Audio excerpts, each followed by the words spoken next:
Ազգային ժողովի նախագահ Ալեն Սիմոնյանն ընդունել է Հայաստանում Կիպրոսի դեսպանին։ Քննարկվել են երկկողմ համագործակցությանը վերաբերող հարցեր։ Ազգային ժողովի պատվիրակությունը խորհրդարանի փոխնախագահ Հակոբ Արշակյանի գլխավորությամբ մասնակցել է միջխորհրդարանական միության 150-րդ վեհաժողովի աշխատանքներին։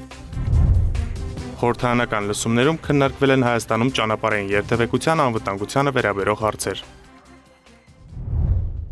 Հայաստանի և Կիպրոսի միջև ինչպես երկկողմ մակարդակում, այնպես էլ միջազգային հարթակներում համագործակցությանը վերաբերող տարբեր հարցեր են քննարկել ազգային ժողովի նախագահ Ալեն Սիմոնյանն ու Հայաստանում Կիպրոսի դեսպան Միքայել Մավրոսը։ Զրուցակիցները քննարկել են նաև Հայաստան-Եվրամիություն հարաբերություններին, միջխորհրդարանական համագործակցությանը, ինչպես նաև տարածաշրջանային զարգացումներին վերաբերող երկկողմ հետաքրքրության մի շարք հարցեր։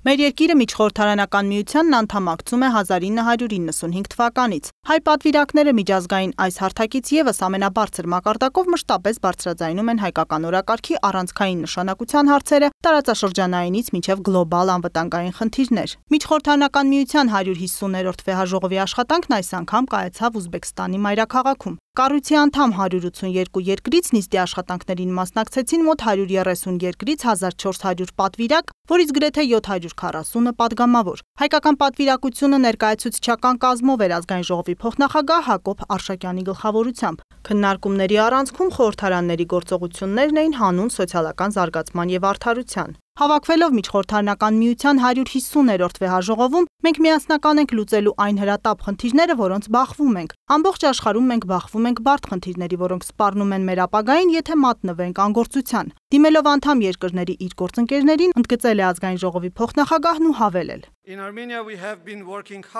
Հայաստանում մենք քրտնաջան աշխատում ենք բնակչության խոցելի խմբերի կարիքները բավարարելու ուղղությամբ, ձգտելով, որ առողջապահությունը, կրթությունը եւ ապահովված լինելը ոչ թե արտոնություն լինեն քչերի համար, այլ իրավունքներ բոլորի համար։ Մենք նաև կենտրոնանում ենք սոցիալական ներառականության վրա, հոգ տաներով, որ բոլորը անկախ սեռից, էթնիկ պատկանելությունից կամ ծագումից հնարավորությունների հասանելիություն ունենան։ 2024 թվականի համեմատ 2025 թվականին Հայաստանը 14.9%-ով ավելացրել է սոցիալական պաշտպանության ծախսերը։ Նման գործողությունների միջոցով է, որ մենք ամրապնդում ենք ժողովրդավարությունը, կառուցում ավելի ամուր հասարակություն։ Նման կարծիք է հայտնել Հակոբ Արշակյանն ու փաստել Հայաստանում գիտենք, որ խաղաղության հաստատումը երկար եւ երբեմն դժվար գործընթաց է, որի համար արդարացված են բոլոր ջանքերը։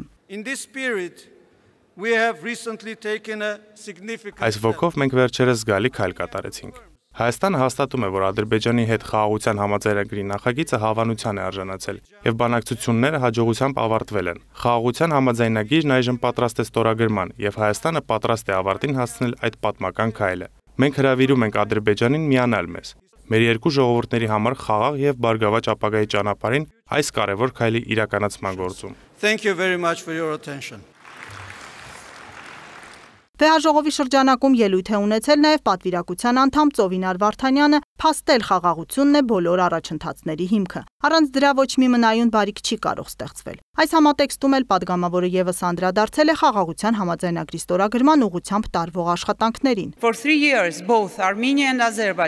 3 տարի շարունակ եւ Հայաստանը եւ Ադրբեջանը հնարավորություն ունեցան թղթին հանձնելու իրենց տեսլականն ու հույսերը, ցկտելով դեպի ապագա, որտեղ խաղաղ գոյակցությունը պարզապես երազանք չէ, այլ իրականություն։ Այսօր այդ փաստաթուղթը փոխհամաձայնեցված է, պատրաստ ստորագրման մեր ժողովրդի ու մեր տարածաշրջանի համար նոր էջ բացելու խոստումով։ Այս պատմական փուլը հաջողությամբ ավարտին հասցնելու համար էական է, որ այս հարցը մշտապես լինի ձեր ուշադրության կենտրոնում։ Դիմելով գործընկերներին ելույթի ավարտին ընդգծել է հայ պատվիրակը։ Ծովինար Վարդանյանն ընտրվել է կին խորհրդարանականների բյուրոյի առաջին փոխնախագահ, իսկ Հասմիկ Հակոբյանը վերընտրվել է միջխորհրդարանական միության երիտասարդ падգամավորների խորհրդի անդամ։ Տաշքենտում Հակոբ Արշակյանի գլխավորած պատվիրակությունը հանդիպումներ է ունեցել Բելգիայի ներկայացուցիչների պալատի ու սենատի նախագահների, Իրանի Մեջլիսի փոխնախագահի, Կատարի պետության Մաջլիս ալ-Շուրայի փոխնախագահի, միջխորհրդարանական միության փոխնախագահի ու գլխավոր քարտուղարի, ԵԱՀԿ խորհրդարանական վեհաժողովի նախագահի, Եվրոպական խորհրդանի փոխնախագահի հետ։ Օրենսդիր մարմինների միջև հարաբերությունների զարգացմանը, աշխատակազմերի միջև փոխգործակցությանը վերաբերող հարցեր են քննարկվել միջխորհրդարանական միության անդամ մի շարք երկրների պատվիրակությունների ներկայացուցիչների հետ։ Հանդիպումների ընթացքում ազգային ժողովի նախագահի տեղակալը գործընկերներին ներկայացրել է տարածաշրջանային զարգացումները, Հայաստանի եւ Ադրբեջանի միջև խաղաղության գործընթացը վերահաստատելով Հայաստանի հավատարմությունը խաղաղության օրակարգին։ Անդրադարձ է եղել խաղաղության համաձայնեցված համաձայնագրի ստորագրման համար ադրբեջանական կողմից առաջադրվող նախապայմաններին եւ արհեստական խոչընդոտներին։ Մտքեր են փոխանակվել կառավարության նախաձեռնած խաղաղության խաչմերուկ նախագծի շուրջ։ Զրուցակիցները քննարկել են նաև Հայաստան-Եվրամիություն խորացող հարաբերություններին վերաբերող հարցեր։ Ազգային ժողովի փոխոսնակը հույս է հայտնել, որ առաջիկայում կստորագրվի Հայաստան-Եվրամիություն գործընկերության նոր օրակարգը։ Կարևորվել է վիզաների ազատականացման գործընթացի մեկնարկը։ Բարձրաձայնվել է հայ ռազմագերիների եւ Ադրբեջանում պահվող այլանձանց ազատ արձակելու հրատապ անհրաժեշտության հարցը։ Ստրասբուրգում կայացավ Եվրախորհրդի խորհրդանական վեհաժողովի գարնանային նստաշրջանը, աշխատանքներին մասնակցեցին ազգային ժողովի պատգամավորները, պատվիրակության ղեկավար Ռուբեն Ռուբինյանի գլխավորությամբ։ Նիստերի առանցքում էին աշխարհաքաղաքական զարգացումներն ու ընթացող պատերազմները։ Քննարկումներում անդրադարձ կատարվեց նաև Հարավային Կովկասում մարդու իրավունքների վիճակին։ Եվրոպայի խորհրդի մարդու իրավունքների հանձնակատարն իր ելույթում ողջունեց այն փաստը, որ Հայաստանն ընդունել է Լեռնային Ղարաբաղից բռնի տեղահանված հայերին ու վստահեցրեց, որ լիազորությունների շրջանակում կպաշտպանի մարդկանց իրավունքներն ամբողջ աշխարհում, այդ թվում Հարավային Կովկասում։ Մարդու իրավունքների հանձնակատարի ըստ տարեկան ելույթը նվիրված է արտի հիմնախնդիրներին, որոնք առկա են այսօր Եվրոպայի խորհրդի անդամ երկրներում։ Նա իհարկե պատասխան նաև մի շարք պատվիրակների հարցերին անդրադարձավ նաև Լեռնային Ղարաբաղից բռնի տեղահանված անձանց կայուն հարցերի կարգավորմանը։ Ըստ առաջի դեպքը չի եւ Եվրոպայի խորհրդի պաշտոնատար անձինք ըստ դրական գնահատական են տալիս Հայաստանի Հանրապետության կողմից ձեռնարկած ջանքերին, որոնք ուղղված են եղել Լեռնային Ղարաբաղից տեղահանված բնակիչների գաղափարման Հայաստանի Հանրապետությունի վերջի սոցիալ-տնտեսական խնդիրների լուծմանը։ Մարդու իրավունքների համատեքստում ելույթներով հանդես եկան մեր երկրի պատվիրակները։ Խորհրդարանականները խոսեցին Ադրբեջանում պահվող հայ գերիների, այնտեղ ընթացող դատավարությունների մասին ու կարևորեցին կայուն խաղաղություն հաստատելուն ուղղված մեխանիզմները։ Բորյան Աբերգը, որ Հայաստանի Հանրապետության համազեկուցող է, որ հանդես եկավ Եվրոպական ժողովրդական կուսակցության անունից, ընդգծող չունեց այն, թե ինչ կարևորություն կարող իրենից ունենալ Հայաստանի եւ Ադրբեջանի միջև ձեռբերված համաձայնեցումը այն բոլոր հոդվածներով կազմեն խաղաղության պայմանագիրը։ Վերջինս նաև անդրադարձավ ռազմագերիների ազատման կարևորությանը եւ ընդգծեց, որ Ադրբեջանը չպետք է արհեստական խոչընդոտներ ստեղծի խաղաղության պայմանագրի ստորագրման հարցում։ Սա այն մոտեցումն է, որը կիսում է Եվրոպայի խորհրդի խորհրդանական վեհաժողովում ներկայացված բոլոր քաղաքական ուժերը։ Հստակ ընդգծվում է այն, որ խաղաղությունը այլընտրանք չունի եւ ոչ է պարունակում Ադրբեջանին, որովհետեւ վերջինս շուտապույտ կնքի խաղաղության պայմանագիրը։ Անվտանգային հարցերից բացի քննարկումներ ընթացան նաև կոռուպցիայի դեմ պայքարի վերաբերյալ։ Վլադիմիր Վարդանյանը հիշատակեց տարիներ առաջ տեղի ունեցած հայտնի կոռուպցիոն սկանդալները, այդ համատեքստում մատնանշեց խավիարային գործարքները։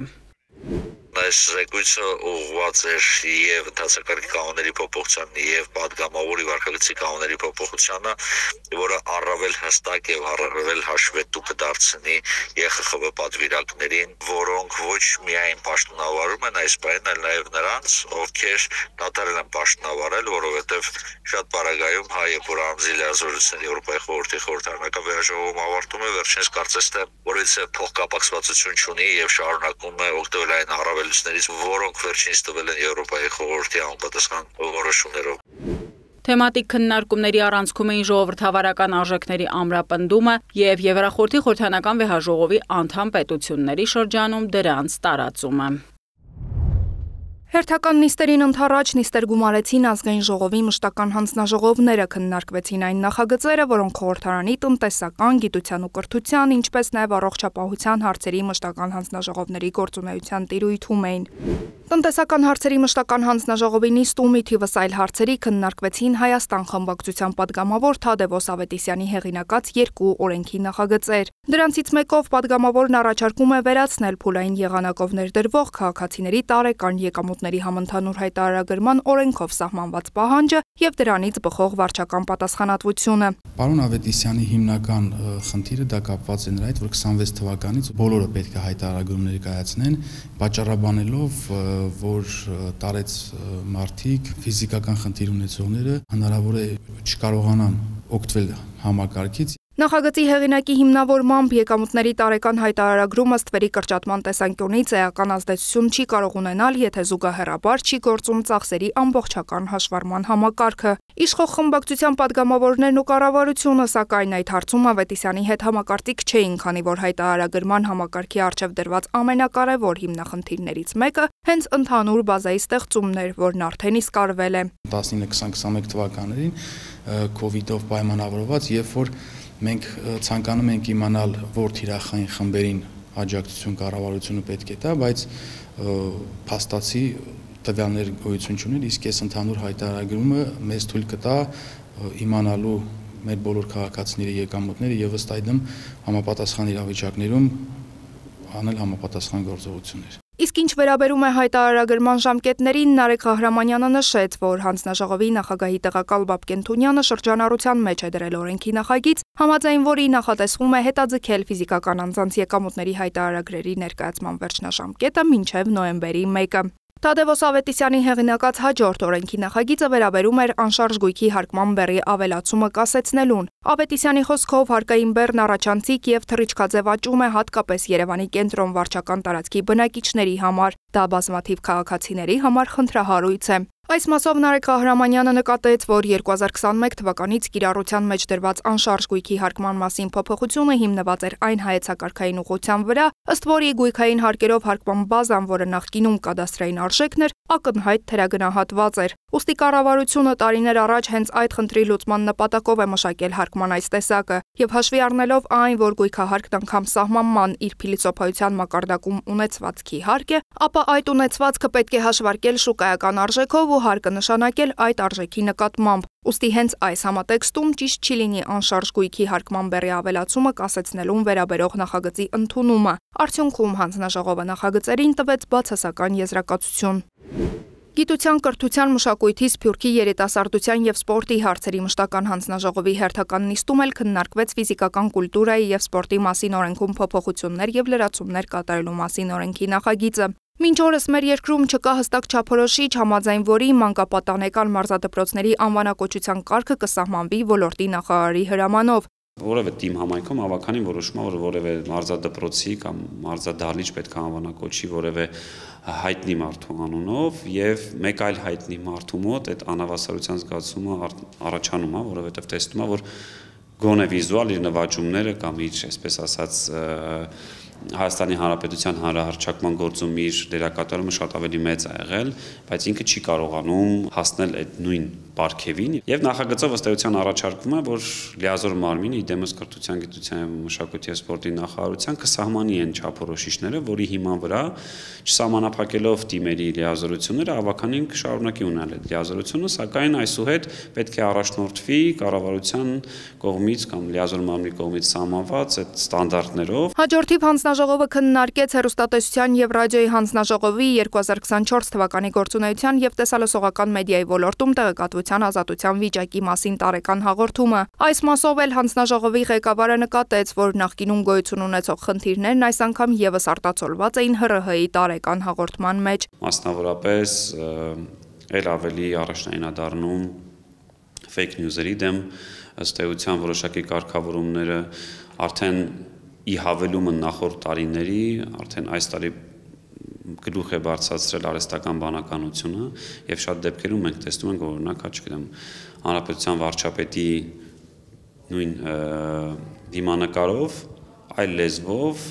կամ թեկուզ հենց հայերեն լեզվով արտասանվում է մեկ այլ նախադասություն, որի հետ վարչապետը որևէ կապ չունի կամ ցանկացած որևէ պաշտոնյա եւ այստեղ ընդհանրապես կարգավորումներ չկա։ Արդյունքում հանձնաժողովն ի գիտություն ընդունեց հեռուստատեսության եւ ռադիոյի հանձնաժողովի ներկայացրած տարեկան հաղորդումը։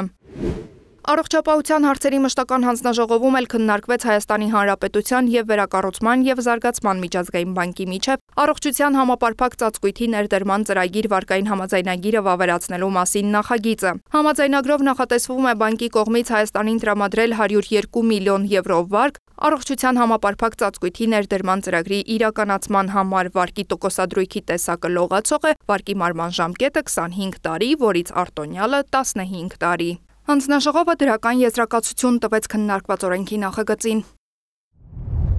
Հայաստան-ՆԱՏՕ համագործակցությանը վերաբերող մի շարք օրակարգային հարցեր քննարկվել են Պաշտպանության եւ անվտանգության հարցերի մշտական հանձնաժողովի նախագահ Անդրանիկ Քոչարյանի ու Վրաստանում ՆԱՏՕ-ի կապի գրասենյակի ղեկավար Ալեքսանդր Վիննիկովի հանդիպմանը։ Անդրադարձ է կատարվել Հայաստան-ՆԱՏՕ գործընկերության ընթացիկ ծրագրերին, միջազգային եւ տարածաշրջանային անվտանգությանն ու այդ ուղղությամբ կատարվող քայլերին, զինված ուժերում իրականացվող կրթական ծրագրերին։ Զրուցակիցներն անդրադարձել են նաեւ Հայաստանի եւ Ադրբեջանի միջև խաղաղության պայմանագրի շուրջ ընթացող քննարկումներին, Հայաստանի եւ Թուրքիայի հարաբերությունների կարգավորման հարցին։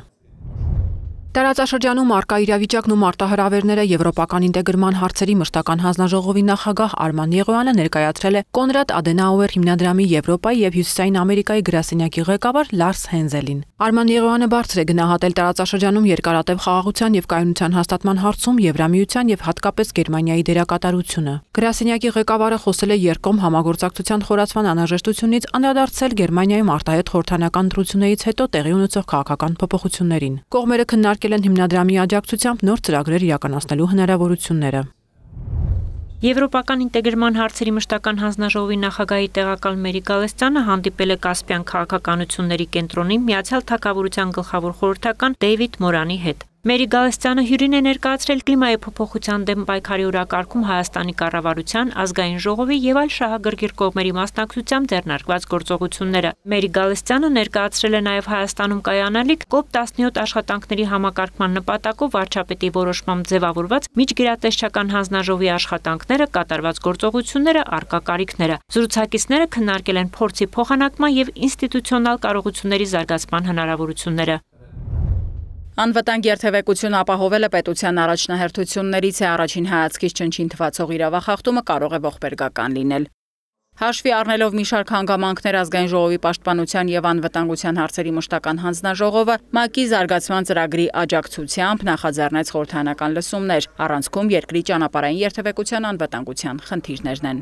Համաշխարհային վիճակագրական տվյալների համաձայն ճանապարհատրանսպորտային պատահարների արդյունքում տարեկան գրանցվում է 1.2 միլիոն մահվան, վրաերթի 50 միլիոն դեպք։ Անդրանիկ Քոչարյանը վստահ է ընդլայնված կազմով նմանատիպ քննարկումները հնարավորություն կտան սահմանել պետական քաղաքականություն, խնդիրը լուծելու տեսանկյունից։ Ճանապարհատրանսպորտային պատահարների վիճակագրությունը մտահոգիչ է նաև Հայաստանում։ Յուրաքանչյուր օր ճանապարհատրանսպորտային պատահարների զոհ է դառնում միջինը 1 մարդ,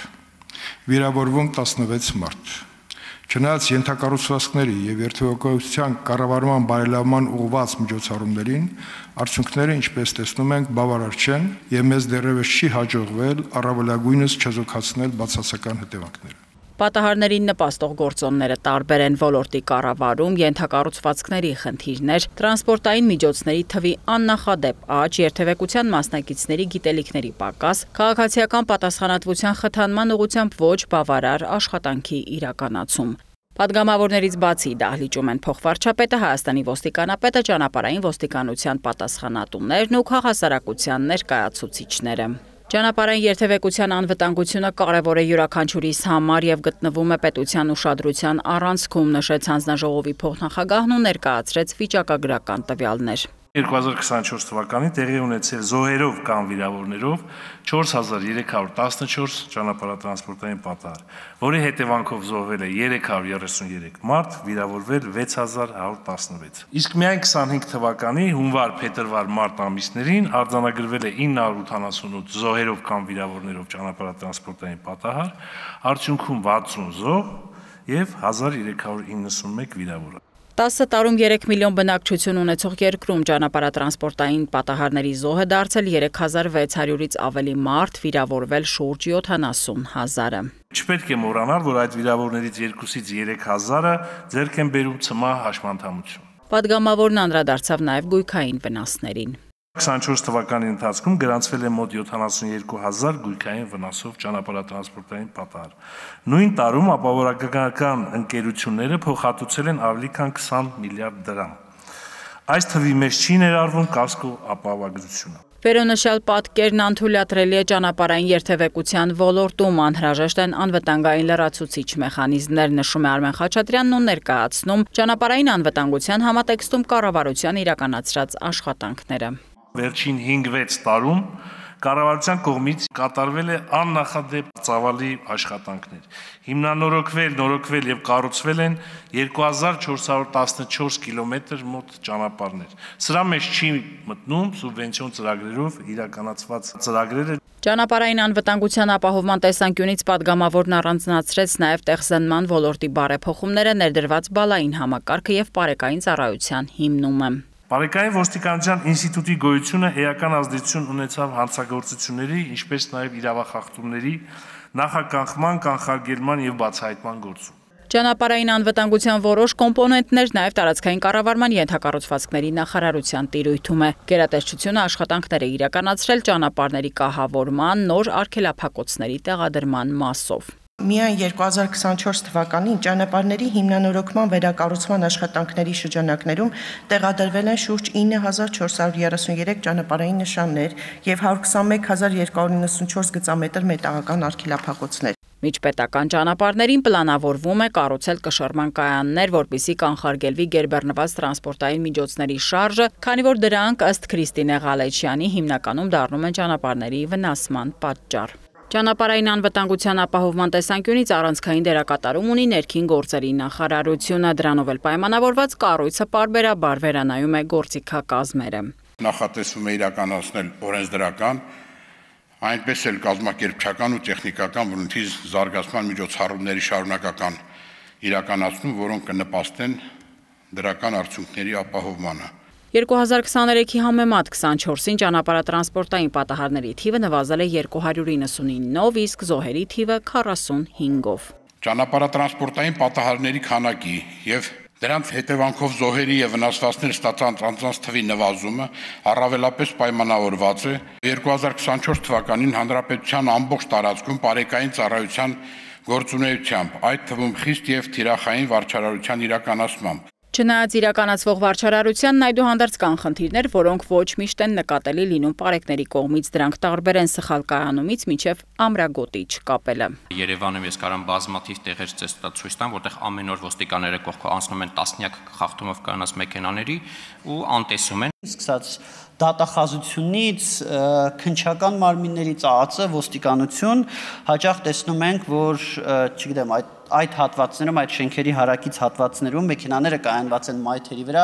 մեքենաները կայանված են տարբեր տեղեր եւ սա կարծում եմ եւս շատ վատ օրինակ է քաղաքացիների համար, թե ինչպիսին պիտի լինի առհասարակ իրավապահը։ Քաղաքացիները շատ են բողոքում ամրագոտիների կապված լինելու վերաբերյալ պարեկների վերաբերմունքից, տեսեք ասում են Երևանում նույնիսկ նկատում են, բայց ուշադրություն չեն դարձնում, էլի ուշադրության մասով, բայց մարզերում կոնկրետ շատ խիստ է։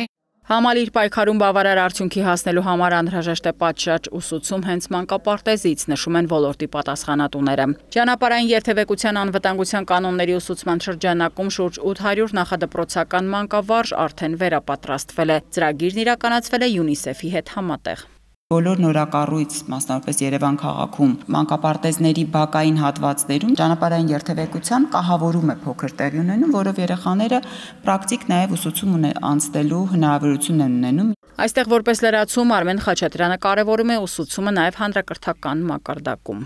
Ճանապարհային երթևեկության կանոնները կապված են մարդու կյանքի եւ առողջության հետ։ Եվ ես շատ եմ կարևորում, որ հանրակրթական հաստատություններում այս առարկան նույնպես դասավանդվի որպես պարտադիր առարկա։ Մի քանի ժամ տևած լսումների ավարտին Արմեն Խաչատրյանը նախ շնորհակալություն հայտնեց շահագրգիռ քննարկումների համար, ապա հիշեցրեց, չնայած կառավարությունը վերջին 5 տարիներին լուրջ ջանքեր է ներդնում, այդուհանդերձ անհրաժեշտ է ունենալ ռազմավարական փաստաթուղթ, որտեղ հստակ նշված կլինի, թե որ կառույցն ինչ պետք է անի ճանապարհային երթևեկության անվտանգության ապահովման տեսանկյունից։ Բարձրագույն կրթությունն ու գիտությունը ենթակառուցվածքային այն բնագավառներն են, որոնք ծառայում են տնտեսական եւ մշակութային ոլորտների զարգացմանը։ Ոլորտը լավարկելու նպատակով նախորդ աշխատանքային քննարկումից գրեթե 5 ամիս անց բարձրագույն կրթության եւ գիտության մասին օրենքի նախագիծն այս շաբաթ եւս քննարկումների առանցքում էր։ Այս ընթացքում ոլորտային նախարարությունը շահագրգիռ կողմերից ստացել է մոտ 500 էջից ավելի առաջարկներ, դրանք մանրակրկիտ ուսումնասիրվել են, որոշները ընդունվել։ Ընդունվածների թվում են նաեւ հանրային նախաձեռնության կողմից ներկայացված 10 առաջարկից 6-ը։ Կառավարության համար ընդունելի չէ այն առաջարկը, որը վերաբերում է գիտական ինստիտուտները ակադեմիայի տիրույթում թողնելուն ու բուհերին չմիավորելուն։ Սա մի առաջարկ է, որ ուղղակի սկզբունքորեն չի կարող ընդունելի համարվել, որովհետև բարձրագույն կրթության եւ գիտության այն կոնցեպտը, որը առաջարկվում է, հիմնված է հենց այդ համատեղ աշխատանքի վրա եւ մեր սեփական փորձառությունը եւ այստեղ անձերը նկատի չունեմ, այլ համակարգը նկատի ունեմ եւ նաեւ մեր բոլոր տվյալները ցույց են տալիս, որ կիսատ լուծումները չեն աշխատելու։ Կրթության բլոկի պատասխանատուների խոսքով ոլորտում քաղաքականությունը հիմնված է թվական տվյալների, վերլուծության ու հայտնաբերված բացերի վրա, այդ ուղղությամբ տարբեր ծրագրեր են իրականացվում, որոնք ուղղված են խնդիրների հասցեագրմանը։ Գերատեսչության ներկայացուցիչները նաև վստահ են, բարձրագույն կրթությունն ու գիտությունը արդյունավետ ու մրցունակ կարող են լինել միայն միասին գործելու պարագայում։ Այս համատեքստում հավաքագրվել են գիտական ինստիտուտների մտահոգությունները, դրանք հնարավորինս հավաքագրված են օրենքի մեջ։ Համակարգում այսօրվա կազմակերպման ձևով ունենք ծախսի հանդեպ վերադարձի էական խնդիրներ,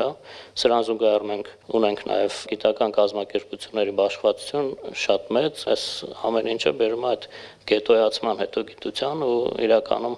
խնդիրներ են առաջանում նաև մրցունակության վերաբերյալ ընդհանուր խոսույթի ձևավորման հարցում։ Ահռելի ռեսուրսներ են դրվում ակադեմիական գիտության կտրուկ փոփոխությունների մեջ, չունենալով հստակություն, թե ինչպես է դա ծառայելու մեզ։ Գիտ ուժը նախագծի մասով հարցեր ու խնդիրներ է առաջ քաշում, նշելով, որ դեմեջը հիմնավորված ու հատվածական լուծումներին ու պահանջում է փաստահեն եւ նպատակային որոշումների կայացում։ Հնարավոր է արդյոք այսօր դեռ գոյություն ունեցող ԳՀՊՄ կատարողների, հետազոտական համալսարանների եւ համալսարաններից անկախ հանրային գիտական ինստիտուտների համակարգի բարեփոխումը իրականացնել այնպես, որ մի կողմից զարգացնենք կարողությունների նպատակային, ելնելով Հայաստանի կարիքներից, մյուս կողմից էլ ավելի չբարդացնենք իրավիճակը։ Համակարգը պետք է չվտանգվի ու հոգա ոչ միայն գիտության, այլ նաև պետության կարիքները։ Այս մասով քննարկմանը մասնակցող շահագրգիռ կողմերի մոտ կա կոնսենսուս, բայց այն իրագործելու ուղիները յուրաքանչյուրը տեսնում է յուրովի։ Որևէ լրջագույն փոփոխություն իր առանցքում պիտի ունենա հայեցակարգ, ռազմավարություն եւ նպատակներ։ Դուք գիտակցում եք եւ կարեւորում եք այդ հայեցակարգի գոյությունը, բայց նախ իմ խորը համոզմունքով պիտի հայեցակարգ ունենայինք, հաստատեինք իր ճանապարհային քարտեզով, ինչի մասին դուք նաեւ խոսեցիք, եւ հետո դրա վրա կարեինք օրենքը, լավ իմաստով եմ ասում։ Ինչու, որպեսզի չվտանգեինք այն, ինչ ունենք։ Բազմաթիվ աշխատանքներ են արված կարիքների գնահատման, հայեցակարգերի իմաստով էլ դրանք ձևակերպված են։ Գիտության ռազմավարության մասին մենք խոսեցինք նաև մեր նախորդ քննարկմանը, ու ես նշեցի, որ գիտության ոլորտի զարգացման թիրախները, երևի սա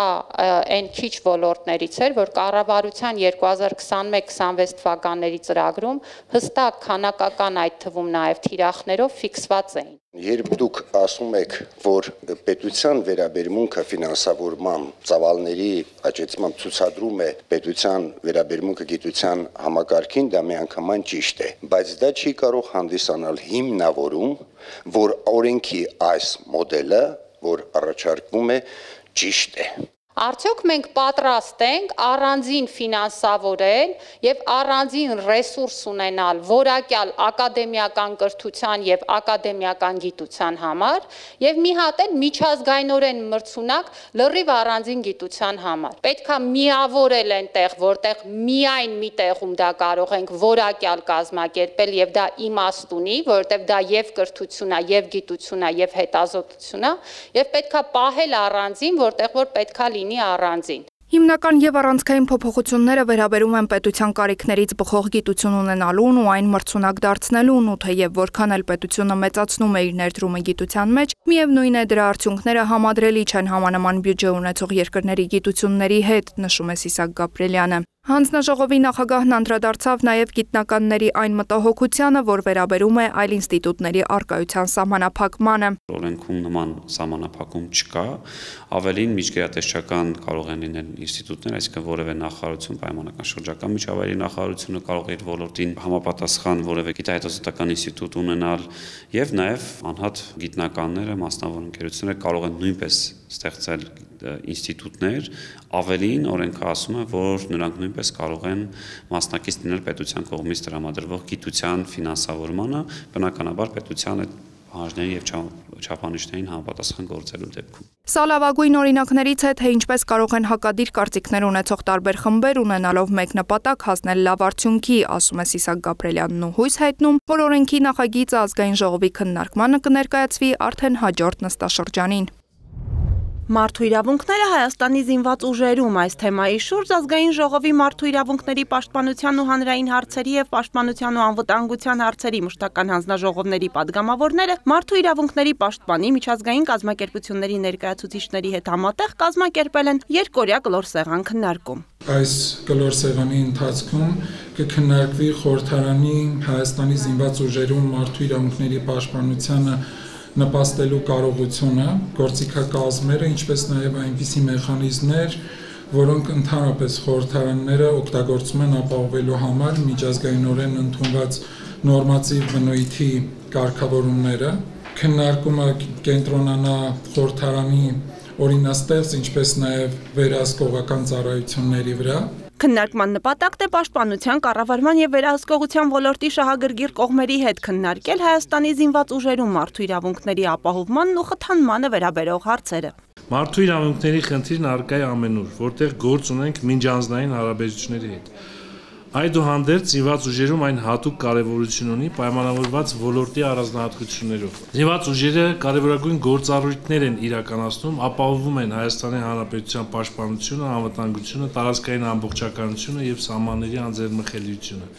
Այս առումով մարդու իրավունքները զինված ուժերում ուղղակիորեն իրացվում են անվտանգության ապահովման համատեքստում։ Հայաստանի մարդու իրավունքների պաշտպանի աշխատակազմի ներկայացուցիչներն այցեր են իրականացնում ազգային անվտանգության ծառայության սահմանապահ զորքեր, պաշտպանության նախարարության զորամասեր, զինկոմիսարիատներ, հոսպիտալներ, մարտական դիրքեր ներկա են լինում բժշկական հանձնաժողովների նիստերին։ Ինձ համար շատ կարևոր առաջնահերթություններից մեկը, որպես մարդու իրավունքների պաշտպան, հենց զինված ուժերում մարդու իրավունքների պաշտպանության հետ կապված խնդիրներն են։ Շատ երկար տարիներ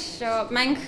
երբեմն հանդիմանական վերաբերմունքի էինք արժանանում այն տեսանկյունից, որ շատ նույնիսկ մասնագետներ վկայակոչում էին այն հանգամանքը, որ մարդու իրավունքներն ու անվտանգությունը կամ պաշտպանությունը ու զինված ուժերը միմյանց հակասող երևույթներ են։ Այս գաղափարը ոչ միայն ընդհանրապես չի համապատասխանում իրականությանը, կարծում եմ այն պարզապես չի համապատասխանում նաև այն մարդու իրավունքների հետ կապված համակարգային արժեքներին եւ անվտանգության ու պաշտպանության ոլորտի արժեքներին, որը ժամանակակից աշխարհն ունի։ ԴՔԱՖ-ի Եվրոպայի եւ Կենտրոնական Ասիայի բաժնի ղեկավարի տեղակալ Անթիե Ֆրիցը շնորհակալություն հայտնելով ազգային ժողովի մշտական հանձնաժողովներին եւ մասնակիցներին քննարկումը կազմակերպելու համար ներկայացրել է ԴՔԱՖ-ի գործառույթները, նշելով, որ սերտ համագործակցում են կառավարության հետ։ Երկօրյա քննարկման ընթացքում մասնակիցներն անդրադարձան զինված ուժերում մարդու իրավունքների ապահովման գործում խորհրդարանի դերին։ Զինված ուժերում ոչ մարտական իրավիճակներում մահերի կանխարգելման եւ դրանց արձագանքման ուղղությամբ տարվող աշխատանքներին, օմբուդսմանական հաստատությունների կապի ուժեղացմանը, պաշտպանության եւ անվտանգության ոլորտներում մարդու իրավունքների չարաշահումները կանխելու նպատակով եւ այլ հարցերի։ Կարևորում եմ մեր եւ պաշտպանության հանձնաժողովի, ինչպես նաեւ մեր միջազգային անվտանգային կազմակերպության ԴԿԱՖ-ի համագործակցությունը, որը մեզ համար շատ կարևոր է, հատկապես 20 թվականի պատերազմից հետո հետպատերազմյան ժամանակահատվածում զինված ուժերում մարդու իրավունքներին վերաբերող բազմաթիվ հարցերին։ Միջոցառումը կազմակերպվել է ԴՔԱՖ-ի կողմից Հայաստանում ժողովրդավարական անվտանգության ոլորտին եւ պաշտպանության ոլորտի բարեփոխումներին աջակցության շրջանակներում եւ իրականացվել Գերմանիայի արտաքին գործերի դաշնային նախարարության դրամաշնորհով։